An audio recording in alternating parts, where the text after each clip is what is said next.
د دې ډیر خوږ درون نورانی او روحاني مجلس ډیر خوږ او قدرمند مشره انتہائی معزز و محترم حضرات علماء کرام حفاظ عظام او زما ډیرو محترم او سپینروبو مشرانو همزولو کشرانو رونو یقینا دغه مجلس او محفل د قرآن دی د قرآن پاک د خطبونو دی څنګه چې قاری ذاکر الله صاحب الحمدلله او د هغه ملګرو یو محنت وکړو دا دومره ګڼ تعداد سره دغه بچي نن د قرآن په ناظره باندې قرآن پاک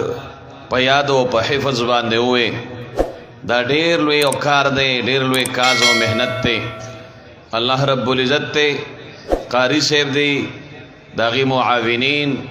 منتظمین مدرسین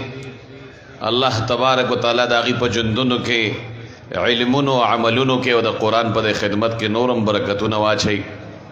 امین لک پتیس کې وای خیر تاسو خیال دا چې بس غلبه وای ورسنه موږ به جرته حافظان جوړ نشو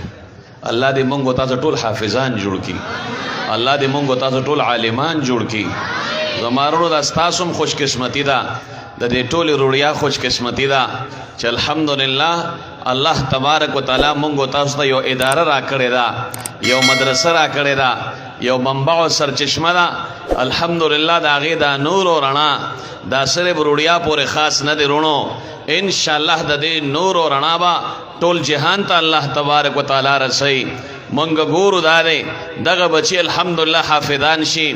عالمان شي څوک په یو ځای کې د دین خدمت کوي څوک په بل ځای کې د دین خدمت کوي څوک په یو شعبه کې لګیا دي مهنتونه کوي څوک په بل شعبه کې لګیا دي مهنتونه کوي هغه مهنتونه د تمام عالم د پاره وي د تمام جهان د پاره وي هغه مهنتونه د تمام امت د پاره وي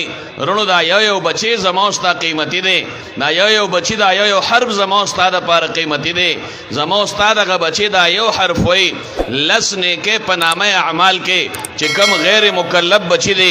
بالغ لا نه دي د والدینو داغي په نامه اعمال کې لس نیکه په یو حرف باندې لیکل شي دا معمولی خبره نه ده چې دې بچو صرف قرآن نن ختم کو غنی یو قرآن پاک ختم کړي دي دا سینه ده دغه بچو دا قرآن 100 پیره ختم کو ځکه دا بچی چې کله قرآن شروع کړي دا قاری صاحب دی ور سره قاعده شروع کړي هغه قاعده کې ورته وای بچی الف دی وای الف دا با تا شاب الف با تا دا وای بچی دی لګی الف با تا الف با تا الف با تا 100 پیره وای بیا ورته په زبر دی نو بیا ورته وای دا حمزه زبر ا حمزه زیر ا حمزه پیش او ا ا او با زبر با زیر ب با پیش بو دا ور پسې لګی یو پیره نه وای چې ګنه دا یو حرف دی یو پیره وې د تیار شو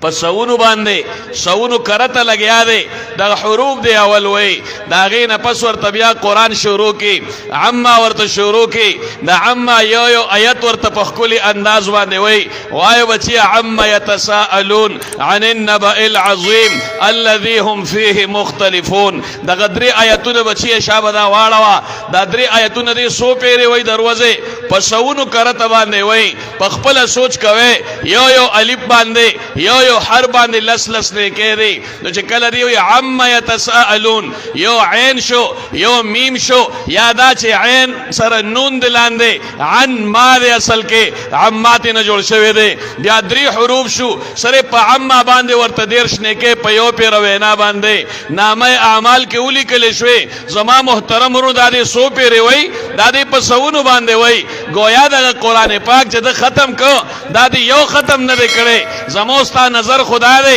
چې بچو یو پیرجی قرآن ختم کو دا په سونو پیری دا قرآن ختم شوه دے دا په زرګونو پلکونو نیکه اعمال په کرونو پیربونو باندې پنامه اعمال کې د والدینو چې کم نه غلي کلی شوی دی زما محترم ورو مونږ ته خو دنیا کې اندازه نه کیږي مونږ ته خو ښکاری دا چې ګنې دا علما چې دي دا طلبا چې دي دا مدارس چې دي بدا نعوذ بالله من ذلک دا هغه چا کار دی چې کم سړی غریب دی د سره پیسې دولت نشتا دې په خط تعلیم نشي کوله لہذا خط تعلیم په ځای باندې دې کم نه مدرسې ته ولېږي یا بل طرف ته ولېږي زما محترم ورو دا سنرا